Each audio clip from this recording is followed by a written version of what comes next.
Today we will read chapter number 1 of English literature. Chapter name is Full House. Student, actually this story is an excerpt from the book Cheaper by the Dozen. And in this story, the author shared the experience of growing up in a 12 children. Students, actually in this story, it is depicted that it is very difficult to be grown up in a family of 12 children. As especially it's very typical for a father to bring up the family with a 12 children single-handedly. Okay, especially when you belong to a middle class. The author compare his family with a circus whose ringmaster was his father. Okay, and the father of the author was Frank B. Gilbert. His father was an industrial engineer whose work was to redesign machinery, and he implemented the same thing in their house also.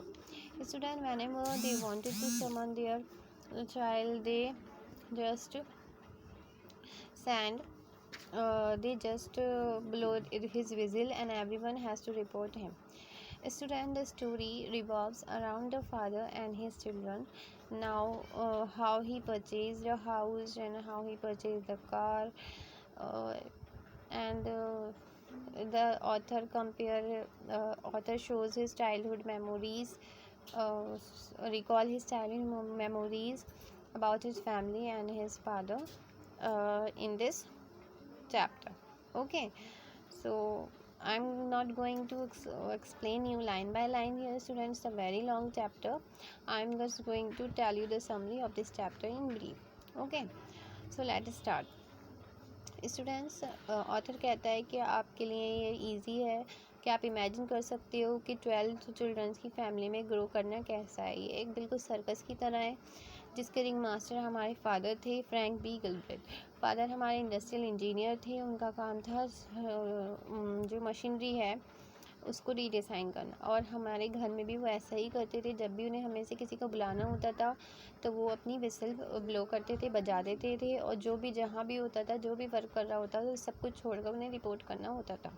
ठीक है, ये ऐसा जब होता था जब भी वो हमें कोई अनाउंसमेंट करना चाहते हों, या फिर वो कभी भी हम लोग को डिसिप्लिन में लाना चाहते हों, या कभी भी वो हमें कुछ सरप्राइज़ भी देना चाहते थे, जैसे कैंडीज़, चॉकलेट्स, टॉयज़ और पेंसिल्स हमारे लिए लाते थे, तभी भी वो हमें इसी तरह बुलाया करते थे। ठीक है, काफ़ी सारे उन्होंने सरप्राइजेस हमें दिए हमारे फादर ने। सबसे बेस्ट सरप्राइज़ उनका ये था कि वो प्लाईमाउथ रॉक हैंड्स का लाए थे और 2 शीप्स लाए थे। ठीक है, और उनका पर्पस था, वो क्या लॉन बनाना चाहते थे, लेकिन वो जो पुअर ऑब्जेक्ट्स थे वो हमारे अम्यूज़मेंट बन गए। ठीक है, और हर चाइल्ड जो है उन्हें अपनी स्किल के अकॉर्डिंग यूज़ करता था। कोई उसे शीप को रियर करने की कोशिश करता था।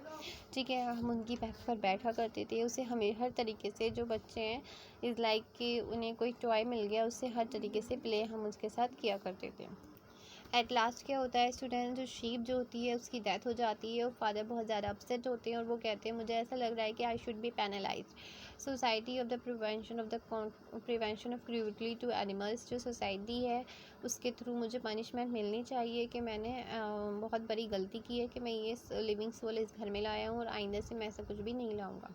ठीक है स्टूडेंट्स, उस टाइम पर ऑथर कहता है कि उस टाइम पर हम प्रोविडेंस रोड आइलैंड में रहते थे, लेकिन डैड ने कहा कि हमने नया हाउस माउंट क्लेयर में परचेज़ किया है, और उन्होंने अपने हाउस को इतनी ऐसे एक्सप्लेन किया था कि वो ब्रोकन डाउन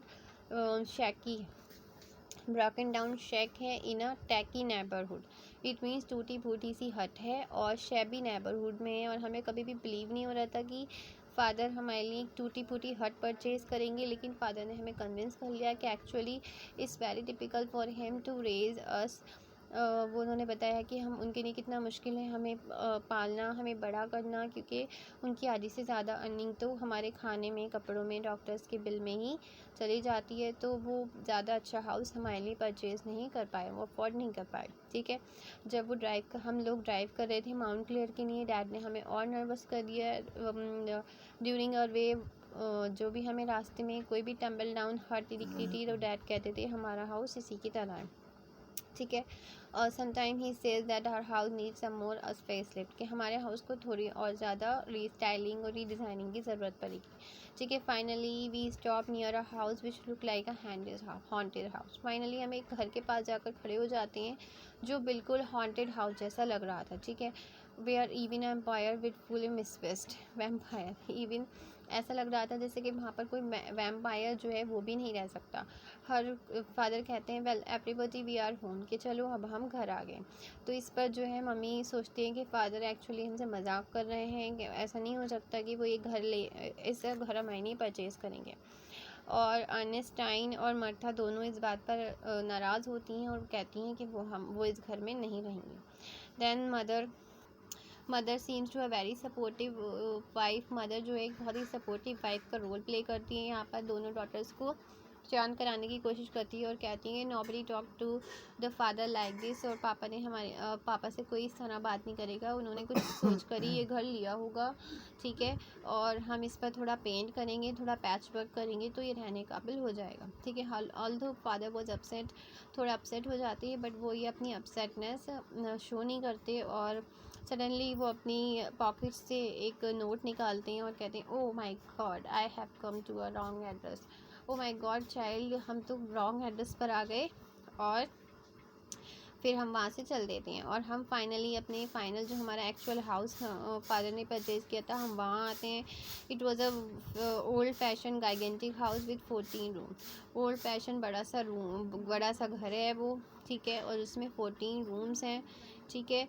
और ये हम सोचते हैं कि फ़ादर हमें फिर से हमारे साथ कोई मजाक कर रहे हैं और हमें कोई अच्छा हाउस सुपीरियर उन्होंने परचेज़ किया होगा उससे बेटर दिखाने की कोशिश कर रहे हैं। ठीक है। तो लेकिन एक्चुअली फ़ादर कहते हैं ये हमारा आपका खुद का घर है और मैंने आपको पूरा इसलिए दिखाया पहले ताकि आपको ये बेटर लगे उससे। ठीक है। अब फिर क्या होता है, हम सब कुछ भूल जाते हैं और अपना नया घर देखने लगते हैं। ऑथर कहता है कि हमने एक कार परचेज़ की थी 1 साल पहले ही यहाँ पर आने से, और ये हमारी उस टाइम पर कार को एक लग्जरी माना जाता था और ये हमारी फ़र्स्ट कार थी। ठीक है। और इसका नेम डैड ने रखा था फूलिश कैरेज। ठीक है। ऑथर कहता है कि डैड जो थे वो अच्छे ड्राइवर नहीं थे उनके, लेकिन वो बहुत फास्ट ड्राइव करते थे। जब भी डैड ड्राइव करते थे तो हम सब बहुत नर्वसली बैठा करते थे। मम्मी बहुत ज़्यादा नर्वस होती थी, हमेशा साइलेंटली प्रे करती रहती थी और धीरे धीरे कहती रहती थी स्लो फ्रैंक गो स्लो, लेकिन उनकी वर्ड्स को डैड इग्नोर ही किया करते थे। ठीक है। जब भी कभी भी डैड ड्राइव करते थे तो ऑथर कहता है हम लोग अपने खुद के मिशन पर होते थे, ऑपरेशन सेल्फ प्रिजर्वेशन। ठीक है।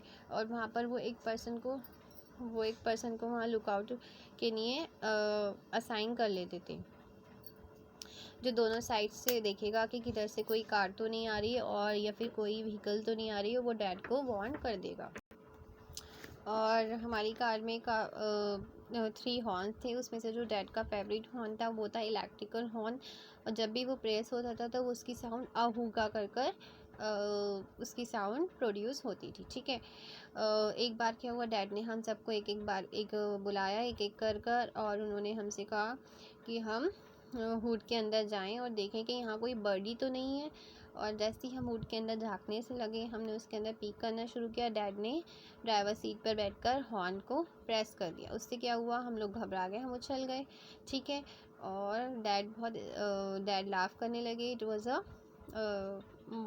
इस तरीके से उनका एक जोक था ये। और उन्होंने कहा कि did you see the birdie, हंसते हंसते उन्होंने पूछा। I will bet you jump 6 and 9 10 inches, और मैं बैट कर रहा हूँ कि मैं आपसे 6 और 9 10 की इंचज़ की जंप कर सकता हूँ। ठीक है। क्या हुआ, एक दिन जब हम पिकनिक से वापस आ रहे थे, जो कार जो थी वो ओवर हीटिंग की वजह से रुक गई। ठीक है। तो डैड इंजन में कुछ देख रहे थे। डैड टायर्ड और थके हुए भी लग रहे थे। वो इंजन में देख रहे थे कि क्लोज़र लुक ले रहे थे कि उसमें क्या प्रॉब्लम है। उसी टाइम क्या होता है, बिल कार में जाते हैं और फ्रंट सीट पर बैठकर वही जो इलेक्ट्रिकल हॉर्न था आहूगा प्रेस कर देता है। ठीक है। डैड सडनली सरप्राइज होकर जंप करने उछल से जाते हैं और उनका हाथ जो है, उनकी व्रिस्ट जो है वो इंजन पर लग जाती है और जल जाती है। तो डैड जो है सडनली थोड़ा एंग्री होते हैं और बिल जो है वो अपना लाफ रोक लेता है। ठीक है। फिर वो डैड से कहता है कि डैड ये तो I was just joking. Dad कहते हैं कि एक टाइम और एक जगह होती है हर जोक की, ठीक है। फिर बिल कहता है कि I bet you jump 6 and 9 10 inches daddy. जैसे कि डैड ने पहले कहा था कि मैं तुमसे 6 और 9 10 इंचज़ की जंप की बैट लगा सकता हूँ, ऐसे ही बिल कहता है। तो जब डैड जो है वो थोड़ा काम फील करते हैं और हंसने लगते हैं। वो कहते हैं कि ठीक है बिल, ये बेस्ट जोक था और मुझे भी ऐसे ही लग रहा था कि मैं मोर देन 6 और 9 10 इंचज़ की जंप लगा सकता हूँ, ठीक है। ये हमेशा से बेस्ट जोक बन गया था डैड के लिए। जब भी कोई स्टोरी होती थी, जब भी बर्डी की और बिल की स्टोरी फेवरेट थी, हर सिंगल फैमिली में कोई भी फैमिली गैदरिंग होती थी वहाँ पर हर किसी को ये बर्डी की और डैड की स्टोरी सुनाई जाती थी और हर कोई हंसता था, ठीक है, ये स्टोरी सुनकर। So this is the story, students. I'll send you the exercise and question answers of this chapter on WhatsApp. Thank you.